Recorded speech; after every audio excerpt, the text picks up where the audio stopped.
तो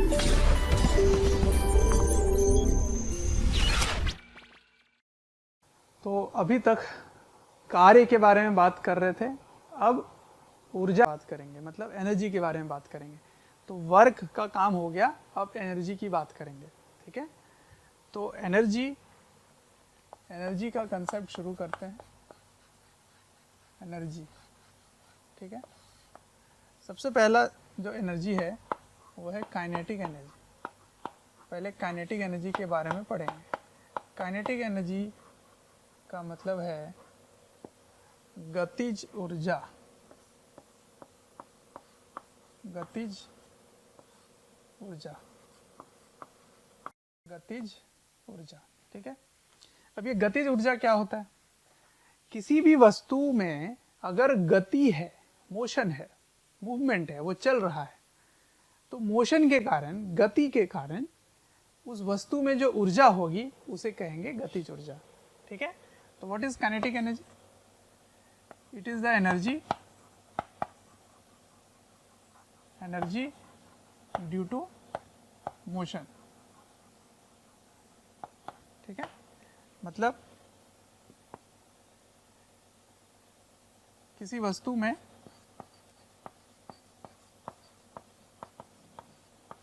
वस्तु में उसके गति के कारण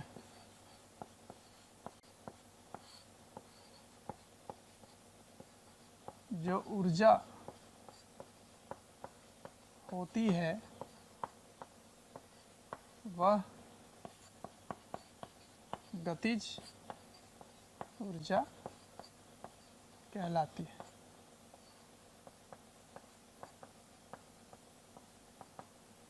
ठीक है, तो गति के कारण मतलब मोशन के कारण जो भी एनर्जी होगा उसे काइनेटिक एनर्जी बोलेंगे। तो उसकी मैथमेटिकल एक्सप्रेशन क्या है? मैथमेटिकली लिखते हैं kinetic energy is half mv square. ठीक है, ये होता है।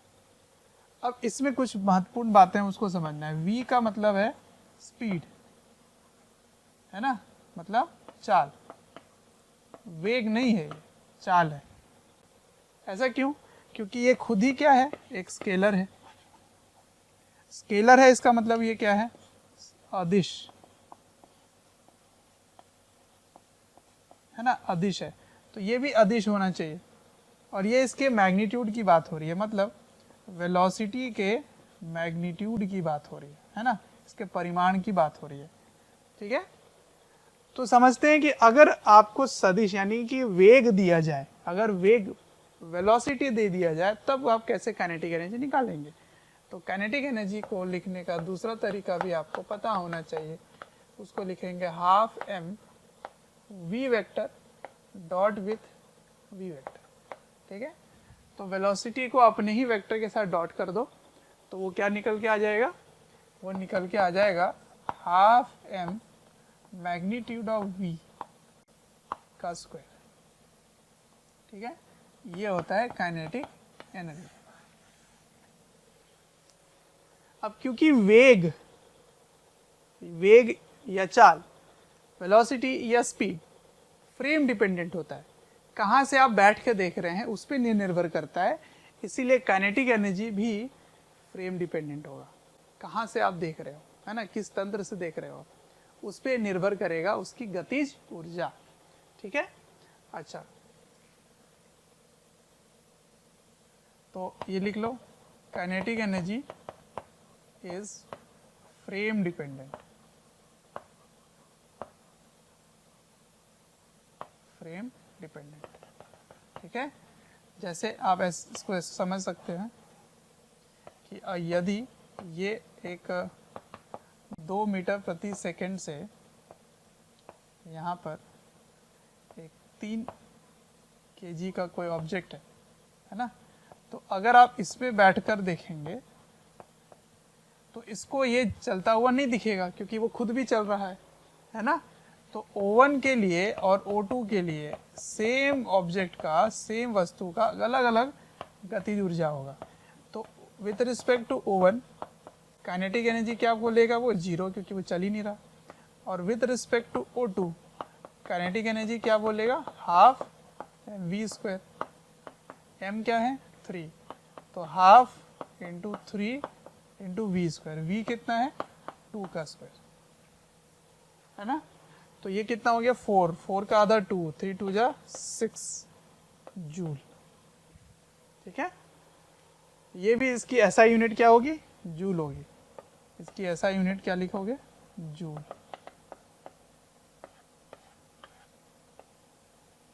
इसकी यूनिट जूल होती है, ठीक है। तो काइनेटिक एनर्जी फ्रेम डिपेंडेंट है। काइनेटिक एनर्जी का अगर वेग के साथ कुछ बताया जाए तो उसको डॉट प्रोडक्ट करेंगे, और क्योंकि ये डॉट है इसीलिए ये एक स्केलर है, अदिश है, ठीक है। चलिए, तो ये किस पर डिपेंड करता है, फ्रेम। फ्रेम मतलब समझ रहे हो, कहाँ से देख रहे हैं, है ना, मतलब तंत्र, तंत्र पे निर्भर करेगा, तंत्र पर निर्भर करेगा, ठीक है, वेरी इंपॉर्टेंट। चलिए अब कुछ ग्राफ वगैरह भी समझते हैं सर। चलिए देखिए, ग्राफ समझने से पहले कुछ रिलेशन समझते हैं। जैसे आपने kinetic energy half mv square पढ़ लिया, ठीक है। अब मैं यहाँ पर लीनियर मोमेंटम यानी कि संवेग, संवेग यहाँ पे लाऊंगा, लीनियर मोमेंटम। तो in terms of linear momentum, in terms of linear momentum, है ना, मतलब संवेग, संवेग के टर्म्स में काइनेटिक एनर्जी कैसे लिखेंगे। देखिए, P के बारे में आपने क्या पढ़ा है, P बराबर mv होता है ना। संवेग को P से लिखने वाले हैं, लीनियर मोमेंटम को P से लिखने वाले हैं, तो P बराबर mv होता है, सही है। तो यहाँ से आप v को क्या लिख सकते हैं, P बाई m, इसको इसमें डाल दीजिए, तो काइनेटिक एनर्जी क्या हो जाएगा, half m p square by m square, ये कट गया। तो काइनेटिक एनर्जी का एक फॉर्मूला क्या आ गया, p स्क्वायर बाई 2m, क्या आ गया, p स्क्वायर बाई 2m, ठीक है। अब देखिए, यहाँ से आपको क्या पता चलता है कि काइनेटिक एनर्जी मास के डायरेक्टली प्रोपोर्शनल है, और यहाँ से क्या पता चलता है, काइनेटिक एनर्जी मास के इन्वर्सली प्रोपोर्शनल है। तो किसकी बात मानेंगे, दोनों ही बात सही होगी, लेकिन देखना यह है कि अगर वेग यहाँ पर नियत है, अगर वेलोसिटी कांस्टेंट है तब तो ये लगाओगे, और यदि संवेग यहाँ पर नियत है, यदि p कांस्टेंट है ना, मोमेंटम अगर कांस्टेंट है, संवेग अगर कांस्टेंट है, तब ये लगाओगे इनवर्स प्रोपोर्शन का। आया समझ में, ठीक है। अब इसी को अगर मैं P को काइनेटिक एनर्जी के टर्म्स में लिखूंगा, तो P बराबर रूट के अंदर, ये इधर चला जाएगा, रूट के अंदर क्या हो जाएगा, 2m काइनेटिक एनर्जी, ठीक है। तो इसमें भी देखो, तो मोमेंटम जो है वो directly proportional to root m आ गया, और इसमें से देखा जाए तो मोमेंटम जो है वो डायरेक्टली प्रोपोर्शनल टू m है। तो रूट वाला लें कि ये वाला लें, तो दोनों ले सकते हैं, बस ध्यान क्या देना है आपको कि ये तब लोगे जब काइनेटिक एनर्जी कांस्टेंट है, if kinetic energy is constant, है ना। अगर गतिज ऊर्जा में कोई परिवर्तन नहीं है तब ये लगाओगे। इसमें कब लगाओगे, इफ v इज कांस्टेंट, जब वेग में कोई परिवर्तन नहीं है तब ये लगाएंगे, ठीक। अब इसी बात को मैं ग्राफ से समझाता हूं, है ना। ग्राफ, पहला ग्राफ, काइनेटिक एनर्जी को प्लॉट करना है किसके साथ, m के साथ, है ना। तो यदि वेग कांस्टेंट है, यदि चाल या वेग कांस्टेंट है, वेलोसिटी या स्पीड कांस्टेंट है, तो kinetic energy is directly proportional to mass. तो kinetic energy is directly proportional to mass. यहाँ क्या लिखोगे, यहाँ लिखोगे वेलोसिटी कांस्टेंट, ठीक। नंबर 2, काइनेटिक एनर्जी का ही ग्राफ मास के साथ बना रहा हूँ, है ना, काइनेटिक एनर्जी मास के साथ बना रहा हूँ, लेकिन ये इन्वर्सली प्रोपोर्शनल टू मास आएगा यदि p कांस्टेंट है, तो इसकी ग्राफ ऐसी आएगी। यहाँ क्या लिखोगे, p equals to constant, linear momentum constant है, तब kinetic energy is inversely proportional to mass आ जाएगा। ठीक, तो दोनों ही ग्राफ, मास का ग्राफ है, काइनेटिक एनर्जी मास, लेकिन यहाँ p कांस्टेंट, यहाँ पे v कांस्टेंट है ना। ठीक, नंबर 3, अब काइनेटिक एनर्जी का ग्राफ यदि v के साथ बनाए, v के साथ, तो v के साथ बनाओगे तो v स्क्वायर के प्रोपोर्शनल है, तो v स्क्वायर के प्रोपोर्शनल आ जाएगा यदि m कांस्टेंट है तो, है ना, तो ये ग्राफ होगा वेग के साथ।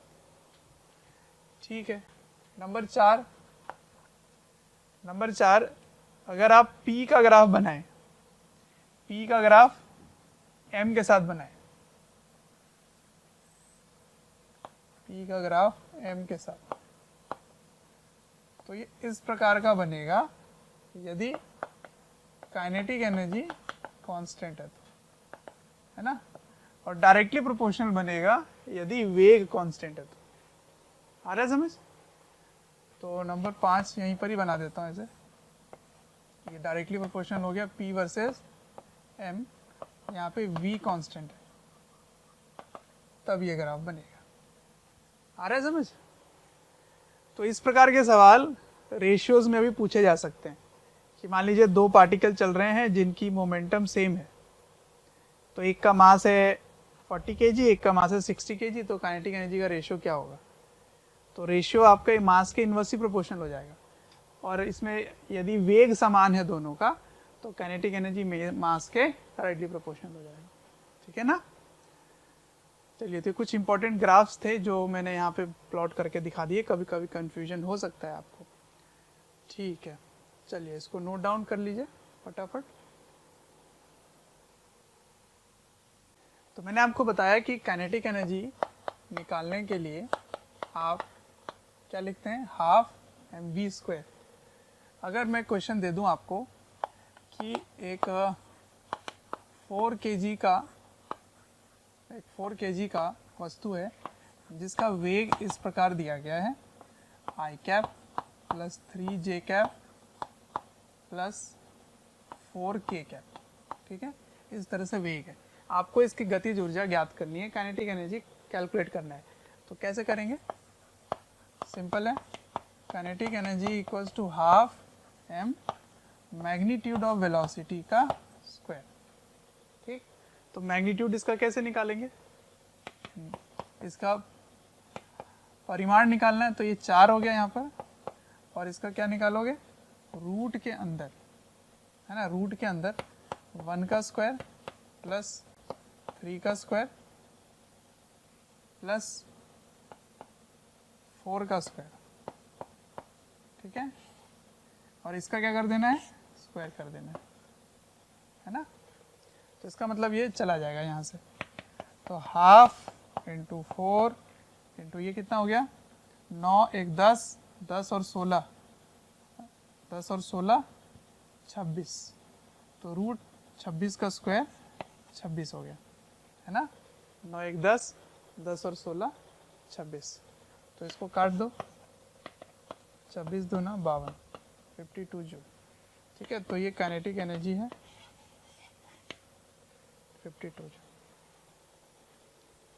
ठीक, तो ये सिंपल सा एग्जांपल लिया था मैंने, सिंपल एग्जांपल। ठीक, चलिए अब मैं आपको आगे बताता हूँ कि गतिज ऊर्जा का कार्य से क्या लेना देना। ठीक है, या गतिज ऊर्जा कार्य पता है तो गतिज ऊर्जा से क्या इसका संबंध है, इसके बारे में समझते हैं। तो the next topic is work energy theorem. ठीक है, क्या है? कार्य ऊर्जा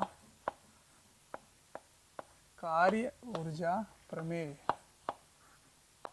थैंक यू डियर स्टूडेंट्स, हमें ढेर सारा प्यार देने के लिए। डेली हज़ारों स्टूडेंट्स हमारे वीडियो से लाभ उठा रहे हैं, उनको काफ़ी बेनिफिट पहुंच रहा है हमारे वीडियो लेक्चर से। आपसे एक रिक्वेस्ट है कि डिस्क्रिप्शन बॉक्स पे एक लिंक है, उस लिंक को क्लिक करें और अपनी एनरोलमेंट सुनिश्चित करें। और साथ ही जिनको स्टडी मटेरियल या फिर डाउट सेशन चाहिए वो प्रीमियम कोर्सेज के लिए भी एनरोल कर सकते हैं।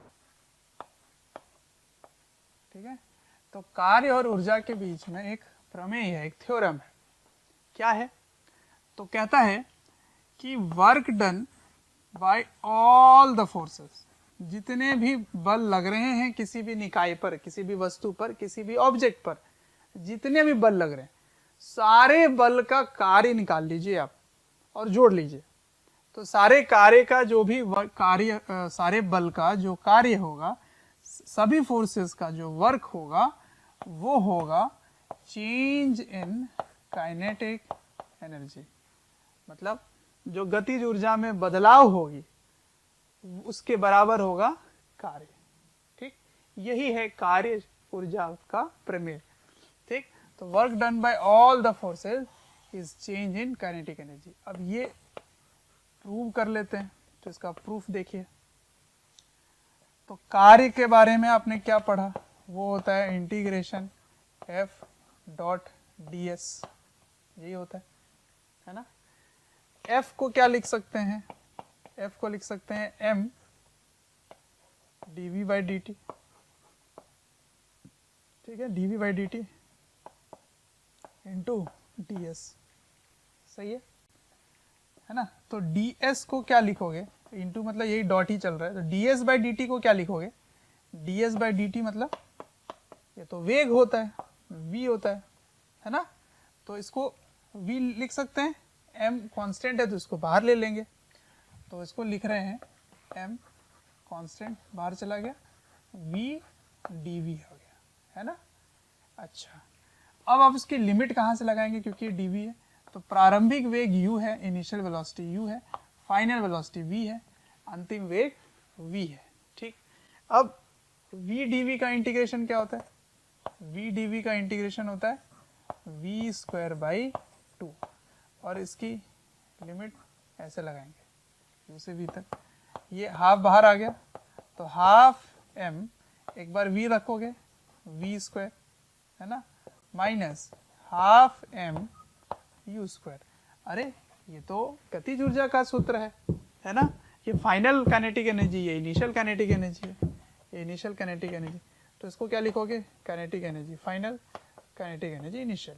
तो यही तो है बदलाव, गतिज ऊर्जा में बदलाव हो गया ये। तो कार्य, सभी बल द्वारा किया गया कार्य क्या है? Half change in kinetic energy. तो हो गया प्रूव। तो अब से अगर कार्य पूछा जाए तो मैं अगर गतिज ऊर्जा में बदलाव बता दूंगा तो अपने आप ही कार्य मिल जाएगा, है ना।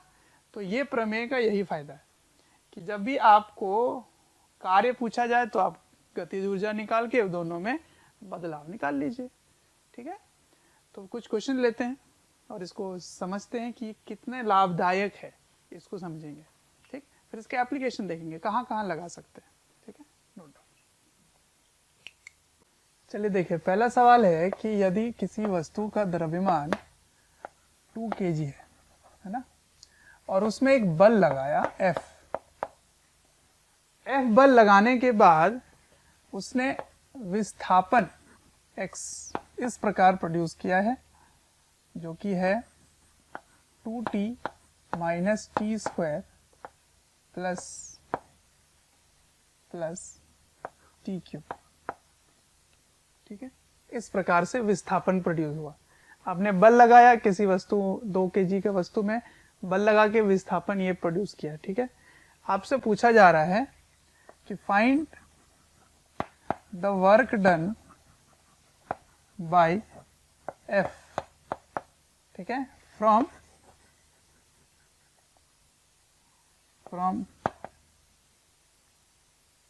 t equals to 0 to t equals to 2 second.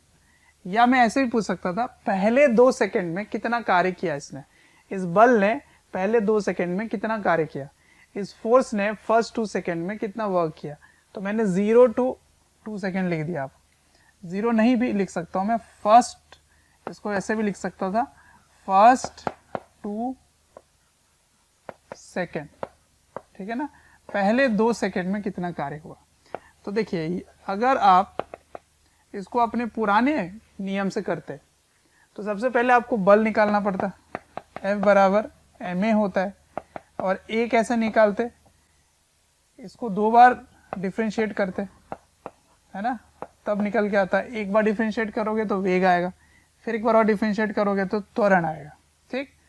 फिर आप लिखते हैं कार्य इंटीग्रेशन F dx, ठीक है। अब dx में क्या आ जाता, ये वाला आ जाता है ना, x यहाँ आ जाता, और इसको डबल डिफरेंशिएट करके यहाँ रखते, फिर इसको सॉल्व करते। कैसे लिखते, देखो m डबल डिफरेंशिएशन वाला कुछ ना कुछ आ जाता, ठीक, और x वाला ये कंप्लीट आ जाता, ठीक। इसको इंटीग्रेट करते आप, देखो कितना मेहनत वाला काम हो जाता। अब इस तरीके से नहीं करेंगे, अब हम क्या करेंगे, ये तरीका नहीं फॉलो करेंगे, गलत नहीं है पर बहुत लेंथी है। अब क्या करेंगे, अब करेंगे मेथड 2, वर्क एनर्जी थ्योरम, ये करेंगे, ठीक। वो क्या कहता है कि कार्य निकालना हो तो आप गतिज ऊर्जा में बदलाव बता दो, वही आंसर हो गया। तो इसमें एक ही बल लग रहा है F, तो आपको बल निकालने की जरूरत ही नहीं है, आप गतिज ऊर्जा निकालिए, काइनेटिक एनर्जी निकालिए। तो kinetic energy is equal to क्या होगा, हाफ mv²। तो आपको v चाहिए, है ना, तो v निकालने के लिए आपको इसको डिफ्रेंशिएट करना पड़ेगा। डिफ्रेंशिएट करते हैं तो डिफ्रेंशिएट करने पे क्या आएगा, 2 माइनस 2t प्लस 3t²। ये आ गया वेलोसिटी का फलन, वेलोसिटी का फंक्शन। अगर पहला 2 सेकेंड लिखा है, इसका मतलब शुरुआत 0 सेकेंड से होगा। तो u का मान क्या लिखेंगे, u का मान लिखेंगे जब t का मान 0 है, जब t की वैल्यू 0 है तब u आएगा। तो यहाँ पे 0 डाल दिए, यहाँ पे 0 डाल दिए, तो 0 0 डालने पे 2 आ गया, ठीक है। 0 नहीं है, t इक्वल्स टू 0 पे 0 वेलोसिटी नहीं है, ये ध्यान रखना है आपको। तो t इक्वल्स टू 0 पर 2 आ रहा है, ठीक है ना, ठीक है। अब फाइनल वेलोसिटी कैसे निकालेंगे, जब t का मान 2 सेकेंड है, 2 डाल दो, तो यहाँ पे 2 डाल दो, तो 2 डालने पे क्या आएगा, 2 माइनस 2 इंटू 2, और यहाँ पे क्या होगा 3 इंटू 2 का स्क्वायर। तो ये कितना हो गया 4, 4 में से 2 गया तो -2, प्लस ये कितना हो गया 4, 4 दिया 12, तो 12 में से 2 गया तो 10, तो 10 मीटर प्रति सेकेंड फाइनल, 2 मीटर प्रति सेकेंड इनिशियल। बस अब आपको क्या करना है, work done is half m v² minus u²। तो हाफ मास कितना दिया था 2 kg, v², इसका स्क्वायर कर लो और इसका स्क्वायर कर लो, तो 100 10 का स्क्वायर माइनस 2 का स्क्वायर, ये दोनों कैंसिल हो गए, तो 100 माइनस 4 दैट इज 96 जूल। देखो, ठीक है। तो ये है वर्क एनर्जी थ्योरम, है ना, कार्य ऊर्जा परिमेय। तो वर्क एनर्जी थ्योरम लगाओगे मोस्ट ऑफ द केस में, जहां पर आपको थोड़ा कॉम्प्लेक्स सिचुएशन दिखे तो वेलोसिटी निकालने की कोशिश करो, ठीक है, तो आसान हो जाएगा। नोट कीजिए। देखिए अगला देखते हैं। इसमें अगर आपसे पूछूं मैं, देखो ये बहुत ही फायदेमंद हो जाता है वर्क एनर्जी थ्योरम, कि मान लीजिए किसी भी एक ब्लॉक पर, एक ब्लॉक जिसका द्रव्यमान मास 2 kg है, इस पर एक फोर्स लग रहा है 2t², ठीक है।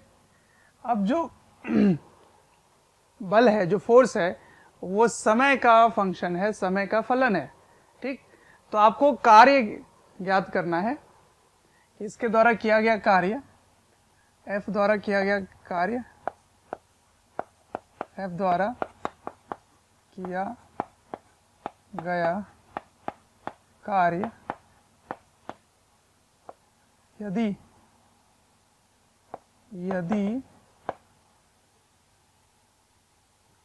कब तक करना है वो मैं बता देता हूँ। क्या क्या कार्य,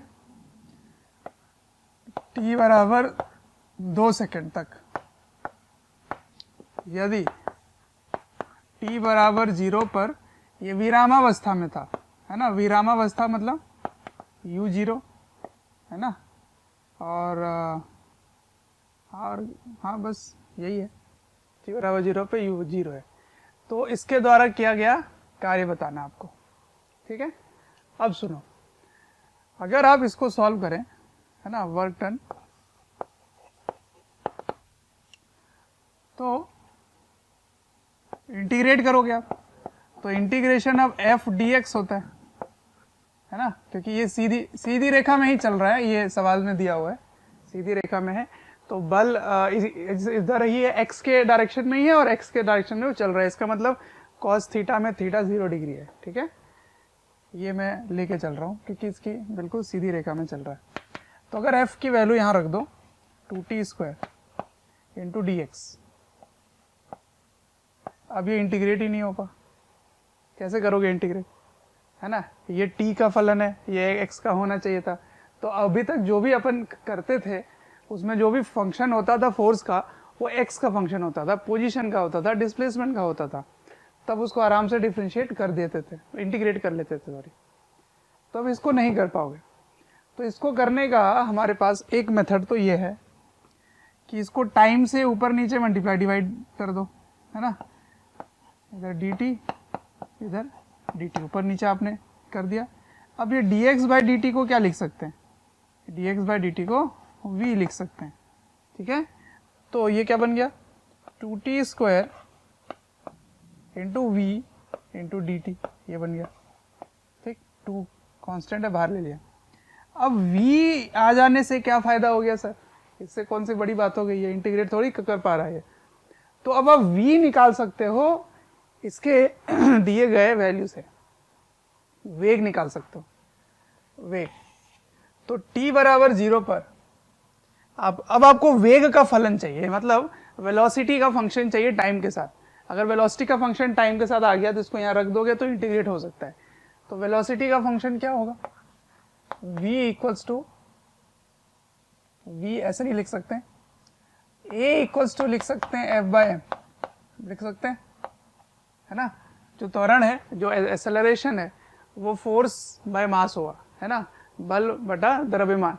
तो इसको अगर इससे भाग दोगे तो क्या आ जाएगा, ये 2 है, ये भी 2 है, तो कैंसिल हो जाएंगे, ये दोनों कैंसिल हो गए, ठीक है। तो a इक्वल्स टू t² आ गया, तो इसको dv बाई dt लिख सकते हो, dv by dt equals to t²। तो dv इक्वल्स टू क्या हुआ, t² dt। अब इसको इंटीग्रेट कर लो, t बराबर 0 पर u बराबर 0 है और t बराबर t पर v निकालना है ना, किसी भी t का फंक्शन आपको चाहिए। तो ये क्या हो गया, v equals to t³ by 3, है ना, डायरेक्ट लिख दिया मैंने और इसकी लिमिट रख दी यहाँ पे 0 से ये हो गया। तो velocity becomes function of time. अब इसको यहाँ रख दो, तो यहाँ रखोगे तो क्या आएगा, work done equals to 2t² into ये वाली वैल्यू t³ बाई 3 dt। तो t के पावर में 5 हो गया, तो 2/3 t के पावर में 5 dt, इसको इंटीग्रेट करोगे, ठीक है। अब लिमिट लगा दो t बराबर 0 से लेकर t बराबर 2 सेकेंड तक, तो 2/3 और 3 की t की घात 5, है ना, t to the power 5 becomes t to the power 6/6। और इसकी लिमिट कहाँ से कहाँ रखेंगे, 0 से 2, ठीक, 6 बाहर आ जाएगा, तो फिर अब इन दोनों को काट सकते हो, ये 3 हो गया, तो 1/9 इंटू 2 टू द पावर 6 कितना हो गया, ये मान लो ये न्यूटन में है, ठीक है। तो 2 टू द पावर 6 कितना होता है, 32, 64/9 जूल। अब ये देखो कितना लेंथी मेथड हो गया, कितना टाइम लग गया वहां तक पहुंचने में। प्यारे बच्चों, जब मैं कमेंट सेक्शन में जाता हूँ तो कुछ ऐसे लाइन हैं, कुछ ऐसे कमेंट्स हैं जो काफ़ी कॉमन है, और वो ये हैं कि सर एक इस चैप्टर का इस टॉपिक के बारे में वीडियो बना दें, या इस टॉपिक को थोड़ा सा इलेबोरेट करके समझा दें। तो प्यारे बच्चों, मैं आपसे रिक्वेस्ट करना चाहता हूँ कि सबसे पहले तो हमारे चैनल को सब्सक्राइब करें और बेल आइकन को हिट करें। इससे क्या होगा कि कोई भी नोटिफिकेशन आप मिस नहीं करेंगे। मैं ये इसलिए कह रहा हूँ क्योंकि जिस टॉपिक के बारे में आप पूछ रहे होते हैं या आप रिक्वेस्ट कर रहे होते हैं, वो हमारे चैनल्स में ऑलरेडी वीडियोज़ हैं। आप अगर चैनल विजिट करेंगे तो प्लेलिस्ट भी बने हुए हैं, और प्लेलिस्ट से आप अपने जो डिमांड है, जो आपके पर्टिकुलर टॉपिक्स हैं, उनको आप विजिट करके पढ़ सकते हैं। तो इसीलिए या इसको करने के लिए हम क्या यूज़ करेंगे, ये हो गया पहला मेथड, ये मेथड 1 है, ठीक है। इसको यूज़ नहीं करना, मैंने आपको बता दिया कि अगर टाइम का फंक्शन है तो ऐसे करते हैं, पर इसको करने की ज़रूरत नहीं है। क्यों? क्योंकि हमारे पास अब वर्क एनर्जी थ्योरम है। क्या है हमारे पास? वर्क एनर्जी थ्योरम, कार्य ऊर्जा प्रमेय, ठीक है। तो वो क्या कहता है कि अगर आपको कार्य निकालना है, वर्क निकालना है, तो सिंपली आप काइनेटिक एनर्जी में जो चेंज है वो निकाल लीजिए, काम हो जाएगा आपका, ठीक है। तो आपको वेलोसिटी तो निकालना पड़ेगा। यहाँ तक आपने निकाल लिया बस। अब आपको क्या करना है, काइनेटिक एनर्जी में बदलाव, गतिज ऊर्जा में जो बदलाव है वो करना है। तो ये है मेथड नंबर 2। इसमें क्या लिखोगे? Work done is equals to change in kinetic energy, ठीक है। तो काइनेटिक एनर्जी क्या होगा? Final minus initial. चलिए अब देखिए, फाइनल कब निकालना है? जब t बराबर 2 है, और इनिशियल क्या है देख लो, t बराबर 0 पे 0 है। तो t बराबर 0 पे 0 है तो काइनेटिक एनर्जी भी 0 होगी। तो बस यहाँ पर ही आपको कर देना है हाफ m v स्क्वायर। तो v स्क्वायर क्या हो जाएगा? 2 टू द पावर 3 बाई 3 का स्क्वायर, ठीक है। ये दोनों कट गए तो क्या आ गया देखो, 2 to the power 6 by 3 to the power 2, 9। तो 2 टू द पावर 6 बाई 9 देखो डायरेक्ट आ गया। ये सब कुछ पचड़े में पढ़ने की जरूरत नहीं है, ये सब कुछ भी करने की जरूरत नहीं है, सीधा यहाँ आ गए, है ना। तो आंसर क्या हो जाएगा? 64 बाई 9 डायरेक्ट। तो हमेशा यूज किया करो वर्क एनर्जी थ्योरम को, ओनली इन 2 लाइन्स, डन, ठीक है। तो 2 लाइन में ही काम हो जाएगा। तो कभी भी अगर फोर्स टाइम का फंक्शन दिया जाए तो वर्क एनर्जी थ्योरम इस्तेमाल कर लिया करो, ठीक है। और अगर फोर्स पोजीशन का फंक्शन है, डिस्प्लेसमेंट का फंक्शन है, तब तो फिर ठीक है, ये आराम से इंटीग्रेट हो जाएगा dx वाला, कोई प्रॉब्लम नहीं है, ठीक है। चलिए तो और कुछ इसके एप्लीकेशंस देखते हैं, इसके जो नियम है वो कहाँ कहाँ लगा सकते हैं, कैसे कैसे कैलकुलेट करेंगे, अभी मैं बताता हूँ आपको, कॉपी कर लीजिए। आगे देखते हैं, किसी भी वस्तु को रोकने के लिए जो घर्षण बल लगता है, रेजिस्टिव फोर्स जिसको बोलते हैं, रेजिस्टिव फोर्स द्वारा स्टॉपिंग डिस्टेंस कितने दूर पे जाके रुक सकता है, उसकी वैल्यू आप फाइंड कर सकते हो, ठीक है। तो इसको आप क्वेश्चन के तौर पे समझ सकते हैं, स्टॉपिंग डिस्टेंस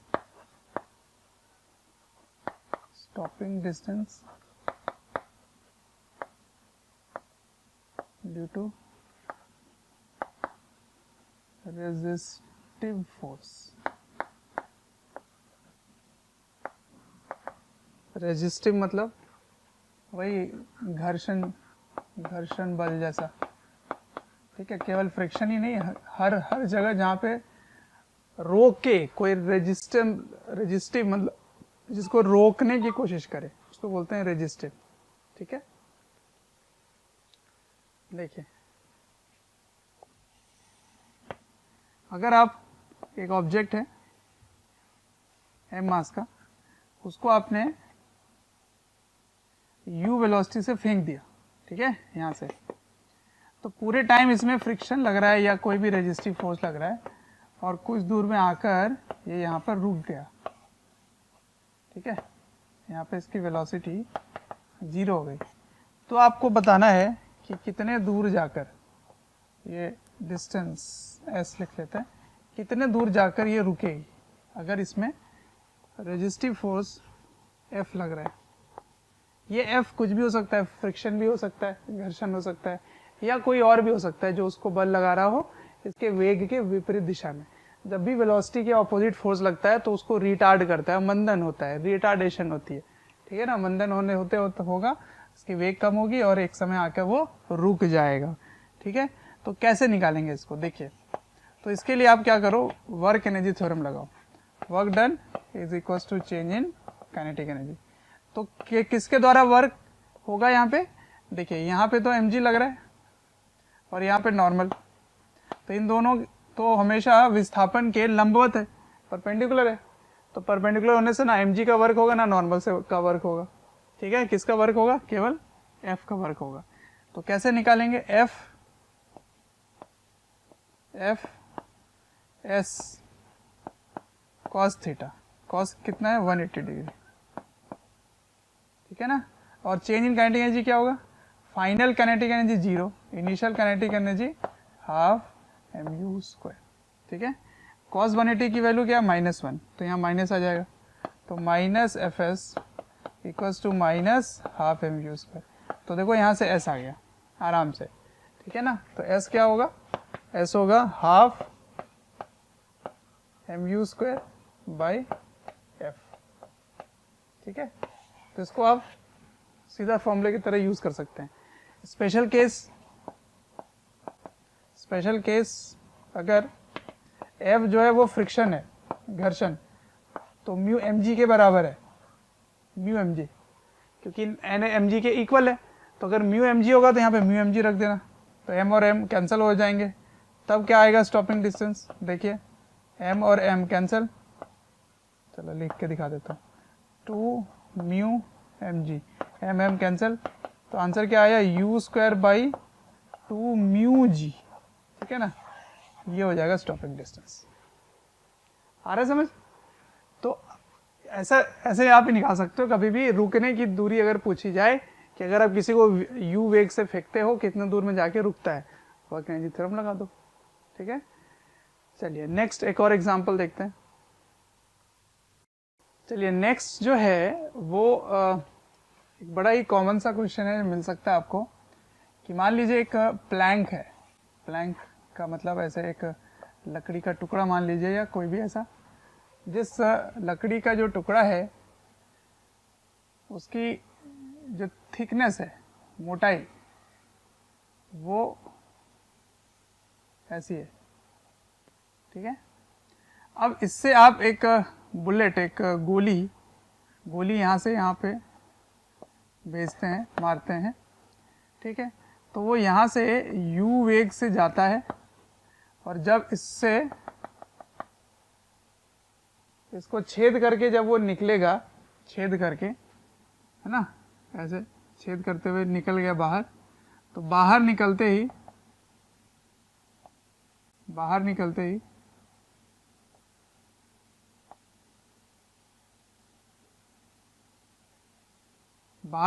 मान लीजिए इसका जो वेग है वो v हो जाता है, ठीक है। समझ आ रहा है। एक गोली है जिसको आप फायर किए, तो इसके पहले u वेलोसिटी का था, और इससे छेद करके जब वो बाहर निकलता है तो v वेलोसिटी का हो जाता है, ठीक है। मैं ऐसे ही जनरल ले रहा हूँ। तो बताइए ऐसे इस प्रकार के जितने भी प्लैंक्स हैं, ऐसे प्लैंक को कितने सारे श्रेणी में लगाऊं, सीरीज में लगा दूं, ताकि जैसे आप बुलेट मारो तो उसको रुक जाए, तो वो बाहर ना निकल पाए। मतलब इस बुलेट को रोकने के लिए कितने सारे प्लैंक की जरूरत पड़ेगी, कितने सारे ऐसे लकड़ी के टुकड़े की जरूरत पड़ेगी, ये सवाल है, ठीक है। तो क्वेश्चन है, number of planks needed to stop bullet, ठीक है। मतलब गोली को रोकने के लिए कितने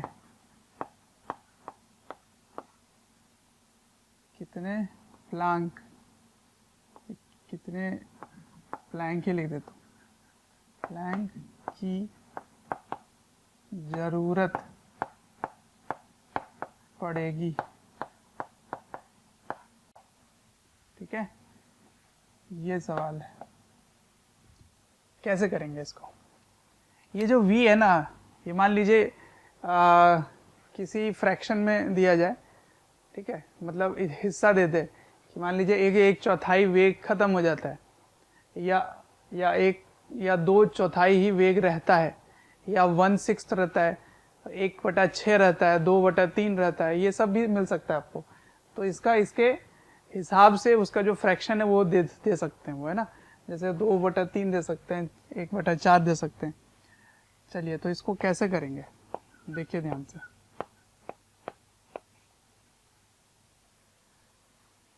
मान लीजिए जब ये इससे निकल रहा था तो उसने जो दूरी तय किया, वो d दूरी तय किया, ठीक है ना, और फ्रिक्शन फोर्स, इसमें फ्रिक्शन लग रहा है, फ्रिक्शन फोर्स इसने F लगाया। किसने लगाया?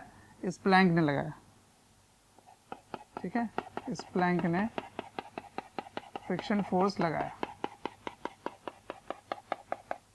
समझ आ रहा है? अब समझो, अगर ये बुलेट है ना, ये बुलेट है, ये जब इसके अंदर घुस रहा था, जैसे अंदर घुस रहा था, उस समय इसको फोर्स इधर लग रहा है F, और इसका डिस्प्लेसमेंट हो रहा है D, क्योंकि वो D विस्थापित होकर वो बाहर निकल रहा है। जब वो घुस रहा था उस समय इसका वेग था U, और जब वो बाहर निकला उस समय उसका वेग हो गया V। ठीक है, तो मैंने क्या क्या माना? मैंने माना F बल और D दूरी, ये मैंने माना है, ठीक है ना। तो आप यहां पर वर्क एनर्जी थ्योरम अगर लगाना चाहो तो कैसे लिख सकते हो? देखिए ध्यान से, फोर्स इधर है, डिस्प्लेसमेंट आगे है, तो कार्य क्या होगा? नेगेटिव, ऋणात्मक होगी कार्य, है ना। यहां से करता हूं मैं, देखिए, तो work done minus F D, है ना, ये कार्य हो गया। क्या वो गतिज ऊर्जा के परिवर्तन के बराबर होगा? बिल्कुल। तो half mv² minus half mu², तो मैं यहाँ पे कॉमन ले लेता हूँ, ले सकते हैं ऐसे, ठीक है। तो ये हो गया पहला, ये पहली समीकरण आ गई। अब मान लीजिए आपसे जो सवाल पूछा गया है कि नंबर ऑफ प्लैंक्स, इसी को मान लो n, ठीक है। तो let number of planks needed to stop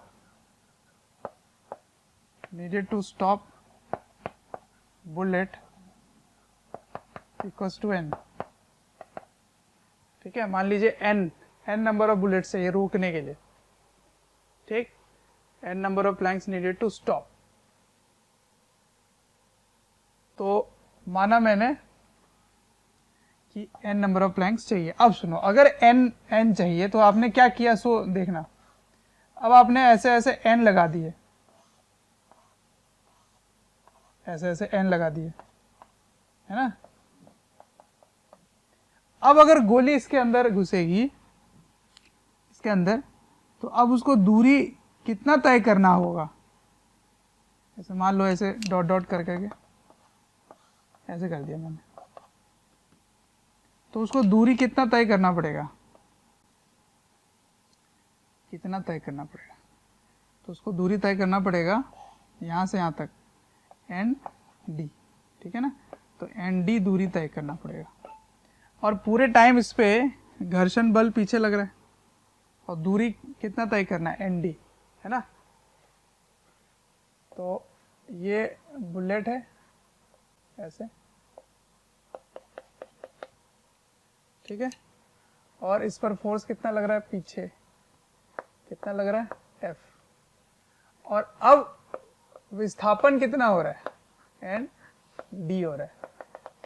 लेकिन एक बात तय है, क्या कि यहाँ जाकर इसकी जो फाइनल वेलोसिटी है वो 0 हो रही है। बच्चों, अगर हमारे वीडियोस आपको पसंद आते हैं, आपको हमारी जो मेहनत है वो आपको अच्छी लगती है, तो आप हमारे वीडियोस को ज़रूर लाइक करें और शेयर करें। शेयर इसलिए मैं करने बोल रहा हूँ क्योंकि आपके शेयर करने से ज़रूरतमंद बच्चों तक ये वीडियोस पहुँच सकता है, जिनको एक पर्टिकुलर टॉपिक काफ़ी वीक लग रहा है या एक ऐसा चैप्टर है जिसके बारे में एक पर्टिकुलर टॉपिक उनको अच्छे से पढ़ना है, तो उन तक पहुँच सकता है ये। अंत में मैं आपसे यही कहना चाहूँगा कि आपके स्नेह, अफेक्शन, प्यार देखकर हमारी पूरी मोशन की टीम काफ़ी मोटिवेटेड है आपको क्वालिटी कंटेंट देने के लिए। और यहाँ पर इसकी प्रारंभिक वेग u है ना, क्योंकि इसमें लिखा है ना कि स्टॉप करना है। स्टॉप मतलब रोकना है। रोकना है तो फाइनल वेलोसिटी क्या होनी चाहिए? 0 होनी चाहिए। अंतिम वेग 0 हो जाना चाहिए। तो अब बताओ कार्य क्या होगा? अब अगर वर्क एनर्जी थ्योरम लगाओगे तो लिखोगे minus f into n d equals to final 0 minus initial half n u square. ठीक है, तो ये हो गया दूसरा। अब इन दोनों में क्या क्या नहीं पता आपको? n नहीं पता, f नहीं पता, d नहीं पता। तीन अननोन हो गए और आपके पास समीकरण सिर्फ 2 है। 2 इक्वेशन, 2 अननोन नहीं, 3 अननोन है। तो ऐसे में आप क्या किया करो, भाग दे दो, दोनों को भाग दे दो। तो जब दोनों को डिवाइड करोगे तो देखो FD और FD कैंसिल हो जाएंगे, है ना। तो 2 तो ऐसे ही खत्म हो गए, तो इसका फायदा हो जाएगा। तो डिवाइड कर दो किसको? इक्वेशन 2 को डिवाइड कर देना है इक्वेशन 1 से, तो ये ऊपर रहेगा, ये नीचे रहेगा। ठीक है, तो चलो भाग दे दो, ऐसे डिवाइड कर दो इसको। तो माइनस FD इक्वल्स टू, इसमें हाफ m आपने कॉमन ही ले रखा है, तो v square minus u square. ठीक है, अब देखिए ध्यान से, ये FD और ये FD cancel, minus minus cancel, यहाँ एक माइनस रह गया। ठीक है, तो हाफ m और हाफ m भी cancel.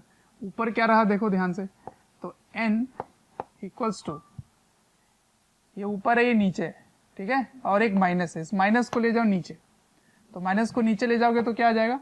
u square by u square minus v square, ये आ जाएगा। ठीक है, n equals to u square by u square minus v square. तो इतने नंबर ऑफ प्लैंक्स चाहिए। तो इसको आप फॉर्मूले की तरह याद कर सकते हो, इसको लर्न कर लो। अब इसका इस्तेमाल कैसे करेंगे सो देखना।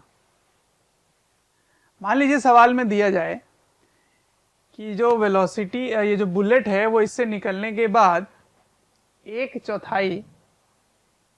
चौथाई वेग खत्म हो जाती है। समझ में आ रहा है? इससे निकलने के बाद इट लूजेज, एग्जाम्पल ले रहा हूं, लूजेज 1/4 वेलोसिटी, मतलब इसकी एक चौथाई वेग खत्म हो जाती है ना। इट लूजेज मतलब खो जाता है, लूजेज मतलब खोना। कितना कम हो गया? एक चौथाई कम हो गया। लेकिन आपको v चाहिए, तो अगर वो खो दिया, लूज हो गया, तो हुआ कितना है? कितना अभी कितना है? तो अभी है v बराबर u माइनस u बाई 4, है ना। एक चौथाई खत्म हो गया, तो बचा कि कितना? 3/4, है ना, 3/4 वेलोसिटी। तो आपको v की वैल्यू मिल गई। अब आपको यही सवाल पूछा गया, बताइए कितने नंबर ऑफ प्लैंक्स चाहिए इसको रोकने के लिए, ये सवाल है। तो आप क्या करेंगे? n बराबर u square minus 9/16 u square. ठीक है, तो 16 चल गया ऊपर, तो 16 u स्क्वायर, तो 16 में से 9 गया तो 7 u स्क्वायर। ठीक है, ये आंसर हो गया। तो 16 में से 9 गया तो 7 ही होता है ना। हाँ ठीक है, तो यू स्क्वायर कैंसिल। अब इसको जब सॉल्व करोगे तो एक फ्रैक्शन आ जाएगा, तब कैसे करेंगे? जैसे इसकी वैल्यू क्या हो गई, 7 एकम 7, ठीक है, नहीं 7 दूना 14, तो 7 दूना 14 हो गया, ये 20, तो 2.2 समथिंग आएगा, है ना, 2.2। तो इसका मतलब ये है, तो आप इसको 2 लिखोगे कि 3 लिखोगे, क्या लिखोगे, इसलिए मैंने ये सवाल लिया। मान लीजिए आपको कभी भी इस तरह फ्रैक्शन आ जाए, जैसे 2.2 आ गया, 2.2 आ गया, तो आंसर क्या लिखोगे, 2। आपके दिमाग में यही आएगा, क्योंकि ये 5 से छोटा है तो इसको 2 ही लिखना चाहिए। Answer is 3। क्यों गलत है, 2 क्यों नहीं होगा? समझिए इस पॉइंट को। अगर आप 2 प्लैंक्स रखते हैं तो तब भी उसकी कुछ ना कुछ वेग रहेगी, क्योंकि आपको 2.2 चाहिए, तो 2.2 तो आप ला नहीं सकते, तो आपको एक और पूरी रखनी पड़ेगी, है ना। तो 2 से निकलने के बाद भी थोड़ा सा उसका वेग होगा, रुकेगा नहीं, तो रोकने के लिए एक और चाहिए, तो आंसर इज 3, ठीक है ना। तो n इक्वल्स टू 3 हो जाएगा। तो कभी भी अगर यहाँ 2.01 भी होता ना, 2.01, तब भी इसका आंसर 3 होता, और अगर 2.9 होता तब भी 3 होता, ठीक है। चलिए, तो इस टाइप के क्वेश्चन में आपको यही याद रखना है, बस सिंपल यहाँ रख दो, आंसर आ जाएगा। Got it? ठीक है, नेक्स्ट। अब नेक्स्ट एग्जाम्पल देखते हैं। देखिए, ये कुछ जाना पहचाना सा आपको लगेगा कि मान लीजिए एक ट्रॉली है ना, इस ट्रॉली में एक पेंडुलम है यहाँ पर, है ना, m। तो इसको अगर आप एक्सेलरेशन दे दें तो ये ऊपर ऊपर चला जाता था, याद है आपको, ठीक। तो इक्विलिब्रियम में ये कितना एंगल बनाता है? जब साम्यावस्था होता है तब इसकी एंगल क्या होती है, याद करो। अंडर इक्विलिब्रियम, इक्विलिब्रियम का मतलब साम्यावस्था, साम्यावस्था।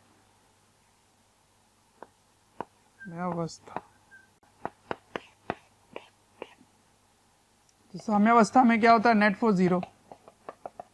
तो उस नेट फोर्स 0 में एंगल कितना निकल के आता था, याद है क्या? आप इसमें बैठ के करते थे, एक स्यूडो फोर्स लगाते थे, छदम बल, और एक mg लगाते थे, ठीक है। तो अब आपको अगर एंगल निकालना है, ये थीटा, तो ये थीटा क्या होगा, ये थीटा है तो ये भी थीटा हो जाएगा।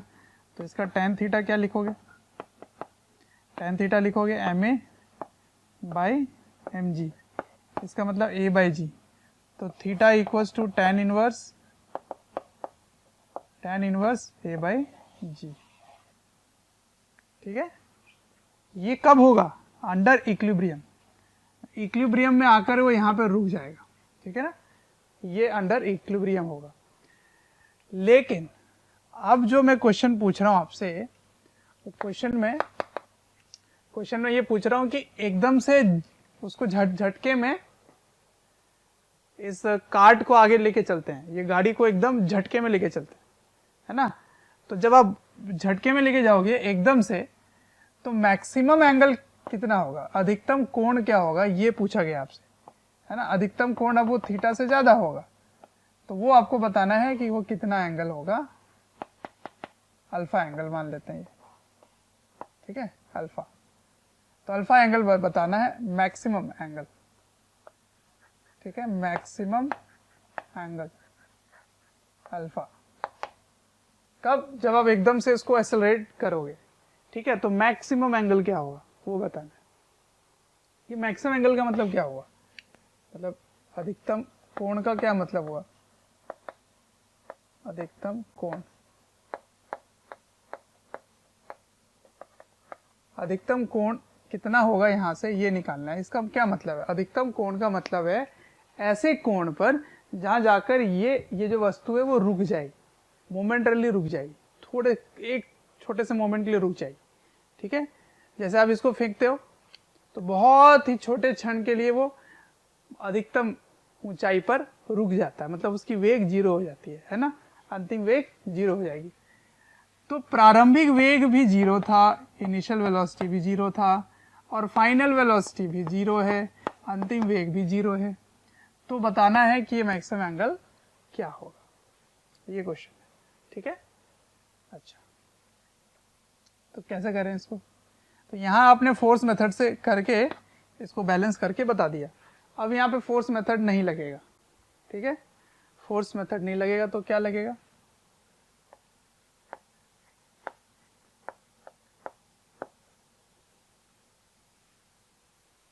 देखिए, तो यहां पर लगाएंगे work energy theorem. Work energy theorem, work energy theorem से ये काम बहुत आसान हो जाएगा। ठीक है ना? तो कार्य ऊर्जा प्रमेय क्या है देखते हैं। उसमें लिखा रहता है कि work done bye all the force, जितने भी बल हैं उसकी वैल्यू क्या होगी? चेंज इन काइनेटिक एनर्जी के। तो प्रारंभिक वेग भी जीरो और अंतिम वेग भी जीरो, तो चेंज इन काइनेटिक एनर्जी क्या हुआ? जीरो। अब इस पे देखते हैं कौन कौन से बल लग रहे हैं। एक बल तो लग रहा है mg का। अब आप इसी में बैठ कर देख रहे हो, तो यहां पे बैठ के देखोगे तो इसको एक स्यूडो फोर्स भी लगाना होगा, एक छदम बल लगाना पड़ेगा ma। ठीक, और कोई? हाँ, एक टेंशन फोर्स भी तो लग रहा है, टी टेंशन लग रहा है। ठीक है, अब समझिए ध्यान से, ये ऐसे घूमता हुआ ऐसे जाएगा यहां पर, है ना, ऐसे जाएगा। तो आपको देखना है कि इन सभी फोर्स से, इन सभी बल का कार्य कितना हुआ, और सभी कार्य का जो बदलाव है वो जीरो होगा, क्योंकि काइनेटिक एनर्जी का चेंज जीरो है। ठीक, आप समझो ध्यान से, mg नीचे है, डिस्प्लेसमेंट ऊपर हो रहा है ऐसे। ठीक है, ध्यान से देखिए, तो डिस्प्लेसमेंट क्या हुआ? ये वाला डिस्प्लेसमेंट हुआ। कैसे निकालेंगे? तो मान लेते हैं ये L है ना, ये L है, तो ये अल्फा है, तो ये एंगल क्या होगा? ये वाला एंगल L cos अल्फा। ये मतलब ये वाली दूरी क्या होगी? L cos अल्फा, और ये वाली दूरी क्या होगी? L sin alpha, L sin alpha. ठीक है ना? अब समझते हैं ध्यान से, इधर फोर्स है ma और डिस्प्लेसमेंट L sin अल्फा हुआ, तो इसके द्वारा किया गया कार्य क्या होगा? क्योंकि ये फोर्स कांस्टेंट है, क्योंकि ये फोर्स कांस्टेंट है, इसलिए आप आराम से कर सकते हैं force into displacement in the direction of force. तो बल के दिशा में जो विस्थापन है उसको आप सीधा सीधा इस्तेमाल कर सकते हैं। तो बल के दिशा में विस्थापन क्या है? L sin alpha. बल कितना है? ma। तो कार्य कितना हुआ? ma L sin alpha. ठीक है, क्या उसी के दिशा में है? हाँ बिल्कुल है, तो आप इसको पॉजिटिव ले सकते हैं। तो यहां लिखेंगे work done by gravity plus work done by pseudo force plus work done by tension equals to 0 minus 0, है ना, फाइनल भी 0, इनिशियल भी 0। समझ में आ रहा है? अब ग्रेविटी का वर्क डन क्या होगा? मैंने आपको निकालने सिखा दिया है। ग्रेविटी का वर्क डन क्या होता है? तो केवल लंबवत दिशा में जो विस्थापन है उसको मल्टीप्लाई कर दो। तो अगर ऊपर जाएगा तो वर्क डन नेगेटिव, नीचे आएगा तो वर्क डन पॉजिटिव। तो क्या ये ऊपर जा रहा है? हाँ बिल्कुल जा रहा है। तो ऊर्ध्वाधर यानी परपेंडिकुलरली इसकी विस्थापन क्या है वो पता करना है। तो इसकी विस्थापन यही तो है, ये वाली है। तो पूरी डिस्टेंस L थी, ये डिस्टेंस L cos अल्फा है, तो L minus S cos L cos alpha हो गया। ठीक है, तो वर्क डन बाय ग्रेविटी क्या हो जाएगा? Minus mg L 1 minus cos alpha, ये हो जाएगा। ठीक है, और इस डायरेक्शन में क्या डिस्प्लेसमेंट है? L sin alpha. फोर्स कितना है? ma। तो वर्क डन क्या हुआ? Plus ma L sin alpha. अब टेंशन देखो, टेंशन इधर, टेंशन इधर, टेंशन टेंशन टेंशन ऐसे, और डिस्प्लेसमेंट ऐसे इस डायरेक्शन में। तो इसका मतलब पूरे टाइम इनके बीच में कोण कितना है 90 डिग्री। तो कभी भी 90 डिग्री हो तो वर्क डन क्या होता है 0, तो टेंशन का वर्क डन 0 हो गया और इधर तो 0 था ही। तो ये इक्वेशन आपको लिखना पड़ेगा, ठीक है। अब देखिए ध्यान से, m और l कैंसिल हो गए, सही है। अब इसको भेज दो उधर, उधर भेज देंगे तो यहाँ क्या आएगा a sine alpha equals to, ये चला गया उधर तो g 1 माइनस कॉस अल्फा, ये हो गया। अब इस g को नीचे जाए और साइन को उधर ले जाओ, तो a by g equals to 1 minus cos alpha by sine alpha, ठीक है। तो 1 माइनस कॉस अल्फा क्या होगा, 1 माइनस कॉस अल्फा होगा 2 साइन स्क्वायर अल्फा बाई 2। क्या ये आपने पढ़ा है कभी? हाँ, ट्रिग्नोमेट्री में 1 माइनस कॉस 2 अल्फा क्या होता था 2 साइन स्क्वायर अल्फा, है ना। या तो यहाँ पे मैंने इसका हाफ एंगल में खोल दिया 2 साइन स्क्वायर अल्फा बाई 2, इसको भी हाफ में खोल दीजिए, तो इसको हाफ में खोलेंगे तो क्या आएगा, इसको हाफ में खोलिए तो 2 sine alpha by 2 cos alpha by 2, ठीक है। तो साइन अल्फा और 2 कैंसिल हो गए, ये एक ऊपर से कैंसिल हो गया। तो साइन बाई कॉस को क्या लिख सकते हैं tan, तो इसको लिख दिया tan alpha by 2 a by g, ठीक है। अब सुनो, क्या ये tan थीटा है a बाई जी, है ना, बिल्कुल है। तो अगर आप इसको tan थीटा के टर्म्स में लिखना चाहें तो ये क्या आएगा, इसकी जगह tan थीटा लिख सकते हो आप, या नहीं लिखना चाहो तो चलो इसको पूरे में लिख लो। तो पहले तो tan को इधर भेजो तो ये tan इनवर्स हो जाएगा, है ना, tan को उधर भेज दिया आपने, तो अल्फा बाई 2 बराबर tan इनवर्स a बाई जी। उसके बाद ये जो 2 है वो चला जाएगा इधर, 2 tan inverse a by g, ठीक है। तो ये आएगा 2 tan इनवर्स a बाई जी। अब tan इनवर्स a बाई जी क्या होता है, थीटा होता है, तो इसको आप ये भी लिख सकते हो कि alpha is equal to 2 theta. मतलब समझ में आ रहा है कुछ? मतलब ये है कि जो इक्विलिब्रियम में एंगल बनाता है उससे डबल एंगल बनाएगा अगर आप इसको एकदम से खींचेंगे, तो मैक्सिमम एंगल कितना हो जाएगा, डबल जो इक्विलिब्रियम में होगा, साम्यावस्था में जो होगा, ठीक है ना। साम्यावस्था में जो भी कोण बनता है उसका डबल कोण बनता है कब, जब आप इसको एकदम से झटका देकर खींचते हो। तो समझ आ रहा है, मैंने थोड़ा सा यहाँ पे फौज कर दिया है, समझ में आ जाना चाहिए, है ना। आप खुद से भी बना सकते हो, यहाँ पे एक त्रिभुज लेकर, ये एल है तो ये एल कॉस अल्फा, ये एल साइन अल्फा होगा, ठीक है। चलिए इसको कॉपी कर लीजिए। कोई भी चैप्टर या वीडियोस आपको डिटेल में ईयर लॉन्ग वाले वीडियोस चाहिए और काफ़ी डिटेल में वीडियोस आपको चाहिए, तो आपको एक नंबर दे रहा हूँ, टोल फ्री नंबर है, आप इनको कॉल करें और डिटेल में आप बात कर सकते हैं और पूछ सकते हैं। नंबर है 1800 2121 799।